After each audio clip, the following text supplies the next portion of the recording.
전세 사기 및 깡통 전세 방지를 위한 임대차 제도 개선이 나왔습니다.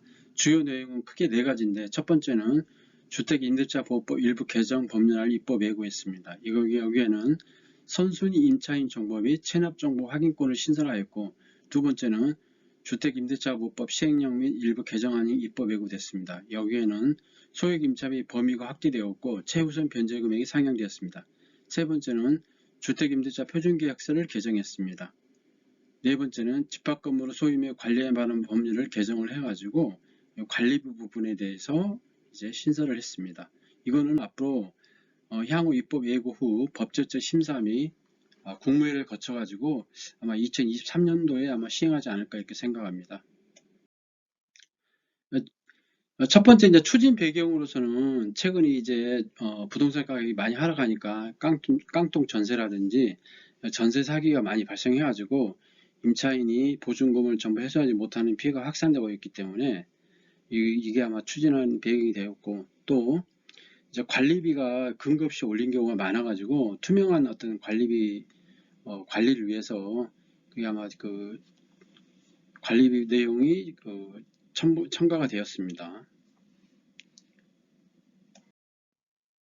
그러면은 이번에 시행하는 주요 내용에 대해서 한번 보겠습니다. 크게 네 가지인데, 첫 번째는 주택임대차보호법 일부 개정 법률안 입법 예고가 있는데, 선순위 임차인 정보 확인권과 일이 신설되었고 체납정보 확인권이 신설되었습니다. 두 번째는 주택임대차법 시행령 일부 개정이 입법 예고됐는데, 소액 임차인의 범위를 일괄 1,500만원 상향했고 최우선 변제 금액을 500만원 상향했습니다. 세 번째는 주택임대차 표준계약서를 개정을 하여 계약 체결 위에는 은행으로부터 대출을 받는 전 임대인의 담보권 설정 금지를 이제 계약할 때 특약을 신설했습니다. 그리고 관리비 항목도 신설했습니다. 네 번째는 집합건물 소유 및 관련 법률을 국회에 이제 논의를 거쳐가지고 개정안을 마련하기로 했습니다.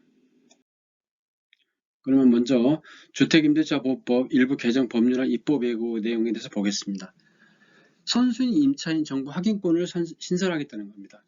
예를 들어서 다가구 주택인 경우에 이제 많은 사람들이 이제 전세나 월세를 살고 있는데, 이제 만약에 이제 경매에 처한 경우에는 이제 어떤 선순위 이제 임차인들이 많이 있기 때문에 보증금을 전혀 이렇게 받지 못하는 경우가 있을 수 있기 때문에 현행법상으로도 임차인이 되는 사람이 임대인의 동의를 받아서 확정 일자 및 보유기간에 선순위 보증금 및 임대청구를 요청할 수 있는데, 실제로는 이제 그 동의를 안 하는 경우가 많기 때문에 그래서 앞으로 개선안에는 임차인이 되는 자가 임대인에게 선순위 보증금 등 정보 제공에 한 동의를 요구할 수 있다는 분명을 하였고, 그 다음에 임대인이 동의할 것을 의무화하였습니다. 두 번째는 체납정보 확인권입니다.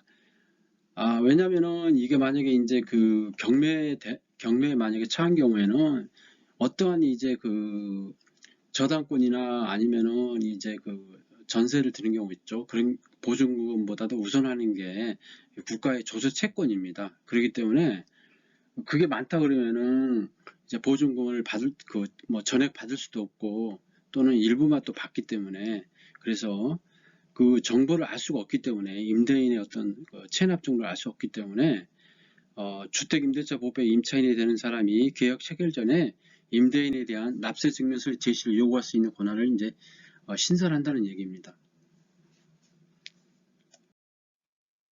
발급 시기는 이제 아무래도 이제 원칙적으로 요구받은 날 이후에 발급돼야지만이 그게 이제 신빙성이 있겠죠. 그래가지고 원칙적으로는 요구받은 날 이후에 발급돼야 맞지만은, 만약에 이제 그 임차인이 만약에 동의한다고 그러면 그 전에 것도 가능합니다. 만약에 이제 임대인이 만약에 이제 그 동의를 안 하는 경우에 나오면은 이제 제시를 할 수 없다는 경우라든지 이런 경우에는 임대인의 동의를 받아가지고 임차인이 직접 세무서에 가셔서 그 납세 증명서를 받을 수 있다고 이렇게 규정을 했습니다. 근데 실제로 보면은 이제 그 임대인이 이제 그 동의를 해줘야지만 이제 임차인이 가서 세무서에 띈다고 했는데, 요거는 약간의 문제가 좀 있을 것으로 개인적으로 생각합니다. 주택임대차보호법 시행령을 일부 개정해가지고 입법 예고했는데 그 배경으로서는 이제 그 주택가격이 하락함으로써 이제 그 전세 보조금 해소하지 못할 가능성이 높아지기 때문에 소액 임차인과 같은 주거 약자를 보호할 필요성이 커졌기 때문에 소액 임차인의 범위와 그 다음에 최우선 변제금을 상향을 했습니다. 그래가지고 서울특별시, 과밀억제권, 광역시, 그 밖에 네 가지로 이렇게 지역이 구분되는데 각각 우선 배제를 받을 수 있는 임차인의 범위는 1,500만 원씩 올렸고 그 다음에 보증금 중 우선 배제를 받을 수 있는 일정의 범위도 500만 원 올려가지고 이렇게 했습니다. 만약에 내가 서울특별시에서 만약에 뭐 1억 5천에 만약에 전세를 살고 있는데 만약에 이제 경매가 되는 경우에는 내가 받을 수 있는 거는 최고 금액은 5,500만 원이 된다는 얘기죠. 요거는 한번 참고로 한번 보시면 될 것 같습니다. 근데 여기서 중요한 거는 이제 그 전세 그 계약 일자가 중요한 게 아니고 그 임대인이 대출받은 근저당권이 설정된 설정일을 기준으로 해가지고 그 우선 변제를 받을 수 있는 임차인의 범위가 들어간다는 얘기입니다. 이거는 제가 이렇게 그 유튜브에 올려놓은 게 있기 때문에 한번 참고로 보시면 될 것 같습니다. 그 다음에 이제 세 번째로는 주택임대차 표준계약서를 개정을 했습니다.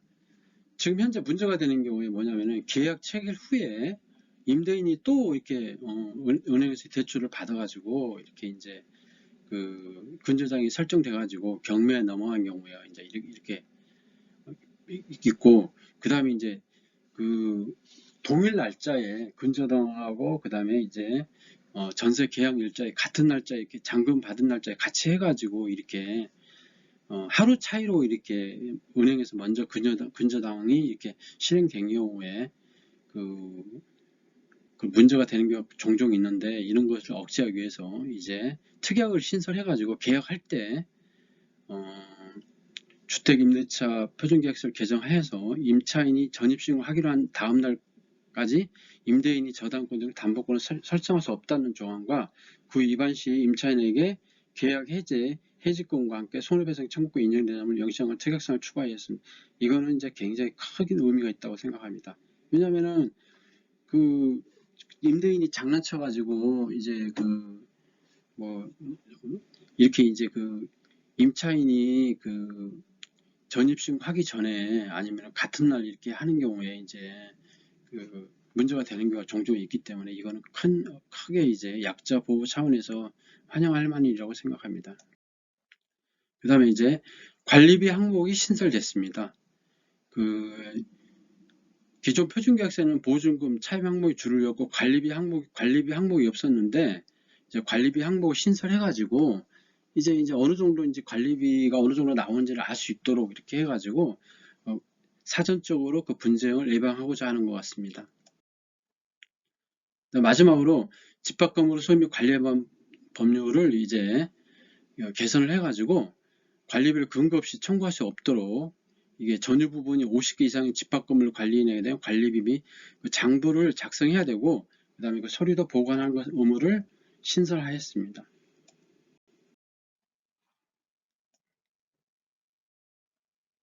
이제 기대하는 효과로서는 아무래도 이제 주택임대차보호법이 개정안이 통과되면은 임대차 계약을 체결한 사람은 계약 전 자신보다 먼저 보증을 받게 될 선순위 임차인 정보비 임대인의 체납실을 확인할 수 있게 되어 전세 피해를 예방할 수 있고 그 다음에 최우선 변제 금액도 올렸습니다.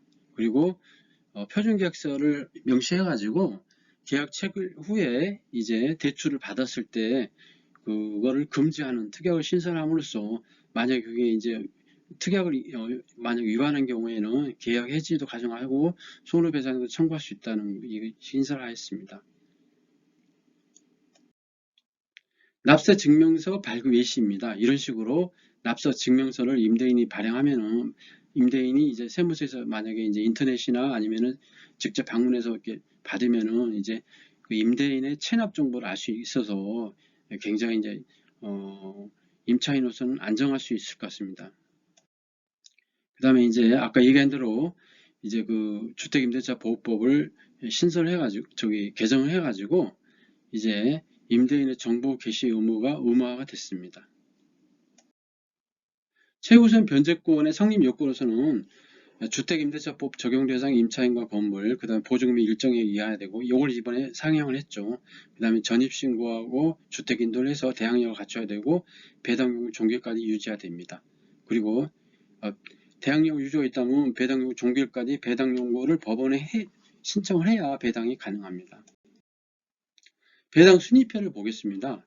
지금까지 문제가 된 경우에 이제 이 4번의 당해세 부동산에 부동산에 관련된 당해세 부분이 크다고 그러면은 나중에 이제 배당을 받았을 때 그게 국가나 아니면 지방자치단체에서 크게 가져가기 때문에 이제 전세 보증금을 다 받을 수 없는 그런 문제가 생겼었는데 그 4번을 이제 개혁 전에 임차인이 알 수 있게 하겠다는 겁니다. 지금까지 이제 그 주택임대차보호법 개정안에 대해서 한번 다뤄봤습니다. 그 개정안이 이제 확정돼서 공포되면은 그때 이제 정확하게 이제 알 수 있을 것 같고 참고하시기 바랍니다. 예, 감사합니다.